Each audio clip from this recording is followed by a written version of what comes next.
ప్రాజెక్టుకు సంబంధించి తెలంగాణ రాష్ట్ర ప్రభుత్వం ప్రకటించిన జ్యుడిషియల్ విచారణ ద్వారా ఈ ప్రాజెక్టులో భారీ ఎత్తున గోల్మాల్ కు పాల్పడిన కాంట్రాక్టర్ బండారం బయటపడుతుందా లేదా సదరు కాంట్రాక్టర్ సేఫ్ గా బయటపడేందుకు మార్గం దొరుకుతుందా? విచారణ పరిధిని కేవలం మేడిగడ్డ, అన్నారం, సుందిల్ల బ్యారేజ్ల నిర్మాణాల్లో జరిగిన డిజైన్, నాణ్యత లోపాల వరకే పరిమితం చేసి అసలు మతలబు జరిగిన ప్యాకేజీల సంగతిని ప్రస్తావించకపోవడంతో ఈ అనుమానం తలెత్తుతోంది. దాదాపు 1,00,000 కోట్ల రూపాయల పెట్టుబడితో నిర్మించిన కాళేశ్వరం ప్రాజెక్టులో ప్రస్తుతం విచారణ పరిధిలోకి రానున్న 3 బ్యారేజీల మీద కలిపి పెట్టిన ఖర్చు 10,000 కోట్ల రూపాయల్లోపే ఉంది. అంటే మొత్తం ప్రాజెక్టు వ్యయంలో ఈ 3 బ్యారేజీల వాటా 10% లోపే. అసలు మతలబు జరిగిన ప్రాజెక్టు కంపోనెంట్స్ వేరేగా ఉన్నాయి. వీటిలో పంప్ హౌజ్ల నిర్మాణం, వాటికి అవసరమైన మోటార్ల సరఫరా ముఖ్యమైనవి.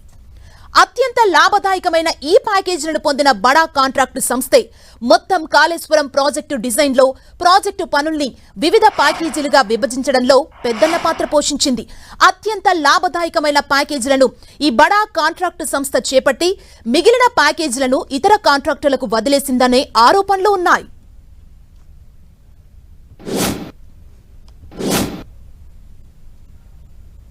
కాళేశ్వరం ప్రాజెక్టులో భాగమైన పంప్ హౌజ్ల మోటార్ల సరఫరా కాంట్రాక్టర్ కు సంబంధించి భారీ స్థాయిలో అవినీతి జరిగిందని రాష్ట్ర మంత్రి కోమటిరెడ్డి వెంకటరెడ్డి కొద్ది రోజుల క్రితం మేడిగడ్డ బ్యారేజ్ వద్ద సహచర మంత్రుల సమక్షంలోనే కుండబద్దలు కొట్టినట్లు చెప్పిన సంగతి తెలిసింది. అసెంబ్లీ మోటార్లను స్థానిక కంపెనీల నుంచి సమకూర్చుకున్నారని, 1,000 కోట్ల రూపాయల విలువ చేసే మోటార్లకు 4,000 కోట్ల రూపాయల చొప్పున కాంట్రాక్టర్ కు చెల్లించారని మంత్రి కోమటిరెడ్డి ఆరోపించారు. పంపులు 22 పంపింగ్ స్టేషన్స్ ఏ కంపెనీకి వెళ్ళి తీసుకొచ్చిండ్రు? Total assembled Motors. దాని వాల్యూ ఎంత? బిహెచ్ఎల్ మోటార్ మా ఉదయ సంవత్సరం ప్రాజెక్టులో ఏఎంఆర్పీలో నేను ఫస్ట్ 99లో ఎమ్మెల్యే ఉన్నప్పుడు ఫిట్ చేపిస్తే ఇప్పటికి రిపేర్ రాలే. ఈ చెత్త మోటార్లు అసెంబ్లీ మోటార్ తీసుకొచ్చి 1,000 కోట్ల రూపాయల మోటార్ 4,000 కోట్లు ఛార్జ్ చేసాం. డిఫరెంట్ కంపెనీస్, స్మాల్ కంపెనీస్కి వెళ్ళి తీసుకొచ్చి అసెంబ్లీ తీసుకొచ్చి ఫిట్ చేసాం. ఎంత బాగా అనిపిస్తుంది అంటే మాకు ఇవాళ గవర్నమెంట్ లో మీ గవర్నమెంట్ నుండి సెటరేట్ చేద్దామన్నా సెటరేట్ చేయలేని పరిస్థితి తీసుకొచ్చారు మీరు. పంపు సెట్ మోటార్లకు జరిపిన చెల్లింపులకు సంబంధించి కంట్రోలర్ అండ్ ఆడిటర్ జనరల్ కూడా తన డ్రాఫ్ట్ నివేదికలో కొన్ని సంచలనాత్మక అంశాలను ప్రస్తావించింది.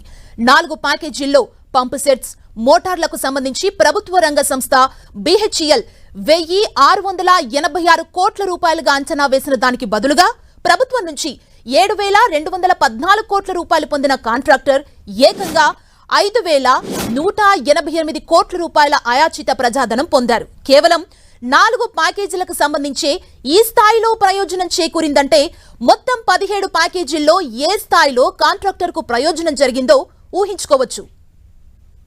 ఈ అంశాన్ని దృష్టిలో పెట్టుకుని చూస్తే ఒక్క విషయం స్పష్టమవుతుంది. కాళేశ్వరం ప్రాజెక్టులో జరిగిన నిధుల గోల్మాల్ నిజంగా బయటపడాలంటే ప్రాజెక్టు మొత్తం మీద జరిగిన ఖర్చు మీద, ప్రాజెక్టులో భాగమైన అన్ని ప్యాకేజీల మీద సమగ్ర విచారణ జరపాలన్నది సుస్పష్టం.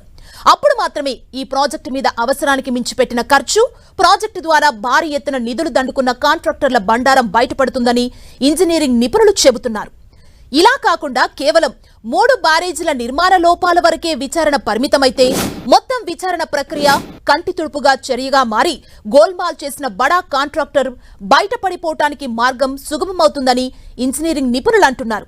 కాళేశ్వరం ప్రాజెక్టు నిర్మాణంలో జరిగిన అవినీతిని బట్టబయలు చేయాలనే పట్టుదలతో ఉన్న రేవంత్ రెడ్డి సర్కార్ ఈ అంశంపై దృష్టి పెట్టి కాళేశ్వరం ప్రాజెక్టు మొత్తం మీద సమగ్ర విచారణ జరిపించాలని ఇంజనీరింగ్ నిపుణులు సూచిస్తున్నారు.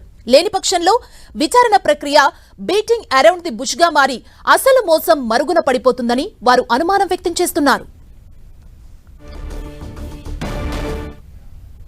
మరోవైపు కాళేశ్వరంలో జరిగిన అవకతవకల్ని నిగ్గు తేల్చాలంటే సిబిఐకి విచారణ బాధ్యత అప్పగించాలని బీజేపీ డిమాండ్ చేస్తోంది.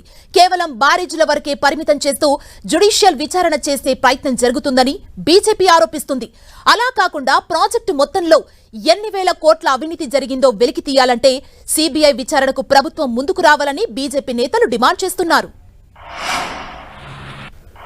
రాష్ట్ర ప్రభుత్వానికి కాళేశ్వరం మేడిగడ్డలో జరిగినటువంటి అవినీతిని, ఆ నిర్మాణ లోపాలను వెలికియడం ఇష్టం లేకపోతే, వారి మీద చర్యలు తీసుకోవడం ఇష్టం కాపాడేటటువంటి ఆలోచన ఉంటే అది బట్టబయలు చేయాలనే కోరుతున్నాం. ఆ 1,00,000 కోట్ల ప్రాజెక్టును కాపాడాలన్నా, తెలంగాణ యొక్క ధనాన్ని దోచుకున్నటువంటి వారిని శిక్షించాలన్నా వెంబడే సిబిఐ ఎంక్వైరీ చేయించాలి. కేంద్ర ప్రభుత్వ నిధులతో కలిపి హామీలు ఇచ్చినారా? ఫస్ట్ ఆ క్లారిటీ ఇవ్వాలా.